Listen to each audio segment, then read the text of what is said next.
Question में ये लंबी चौड़ी कहानी है, बट इधर डायग्राम गिवन है, हम इस पर ही फोकस कर लेते हैं। यहाँ पर 3 आपने रॉड कंसीडर करनी है, 3 रॉड। इनका जो क्रॉस सेक्शन है वो आइडेंटिकल है, identical cross section made of 3 different material K1 K2 K3। These are thermal conductivities and इसके बाद they are joined at their end. मतलब यहाँ पर जो पहली वाली का एंड है वहीं से दूसरी वाली स्टार्ट कर दी। इस प्रकार के कनेक्शन को आप सीरीज कनेक्शन बोलते हैं। One end of the long rod is maintained. यहाँ पर 100 डिग्री ये लाइन है, 100 डिग्री सेल्सियस का कांस्टेंट टेम्परेचर मेंटेन किया हुआ है आपने, और इधर 0 डिग्री सेल्सियस का कांस्टेंट टेम्परेचर आपने मेंटेन किया है। तो हीट का ऐसे फ्लो होगा और हीट की डायरेक्शन में टेम्परेचर में ड्रॉप आता जाएगा। यहाँ पे टेम्परेचर कांस्टेंट होगा 100 से, लेकिन कुछ कम होगा, और है ये 70 है। यहाँ पे टेम्परेचर कांस्टेंट होगा 70 से कुछ कम होगा, और ये 20 है। तो यहाँ पर हमें ये जो K1 K2 K3 हैं इनको कंपेयर करना है। कहानी बेहतर समझ में आए इसके लिए ये जो आपकी रॉड हैं इनके करस्पॉन्डिंग रेजिस्टेंस बनाया जाता है। आप इसे चाहे थर्मल रेजिस्टेंस कह लो चाहे इलेक्ट्रिक रेजिस्टेंस कह लो, कोई विशेष अंतर नहीं पड़ेगा। तो मैंने यहाँ पे R1 बना लिया, R2 बना लिया, और ये R3 बना लिया। R1 R2 and R3। Temperature अगर हम देखें तो इलेक्ट्रिसिटी में आएंगे तो वो वोल्टेज हो जाएगा 100 वोल्ट, यहाँ पे 70 वोल्ट, और यहाँ पे 20 वोल्ट, और यहाँ पे 0 वोल्ट। तो इधर जो डिफरेंस आएगा 100 - 70 30 वोल्ट का आएगा, और इधर जो डिफरेंस आएगा 70 - 20 50 वोल्ट का आएगा, और इधर जो डिफरेंस आएगा 20 - 0 ये 20 वोल्ट का आएगा। और अगर हम टोटल की बात करें तो मतलब ये और ये पूरे के बीच में 100 - 0 ये 100 का आएगा।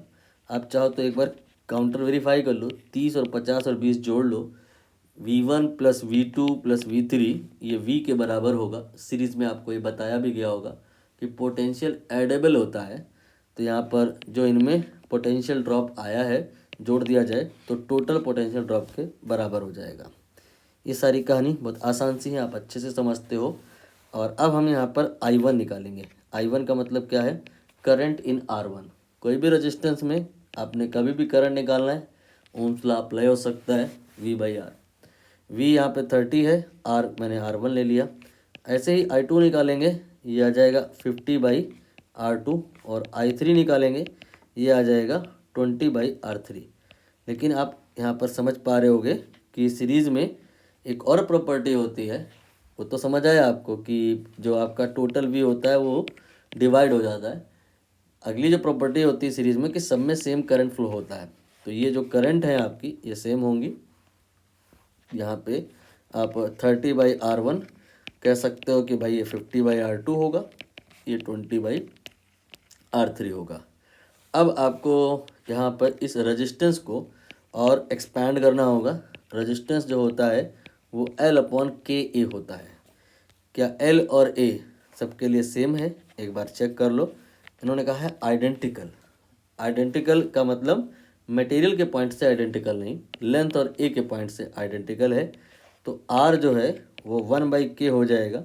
L और A ये कांस्टेंट है, उसको आप यहाँ पे 1 मान सकते हो। अगर नहीं भी मानोगे तो वो कैंसिल हो जाएगा जब यहाँ रखोगे। तो 30/R1 = 1/K1 हो जाएगा। तो यहाँ K1 आ गया, ज़्यादा फास्ट हो गया शायद।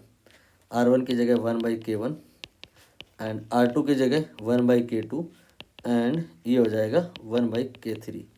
तो यहाँ से आप समझ पाओगे कि आएगा 30K1 = 50K2 = 20K3।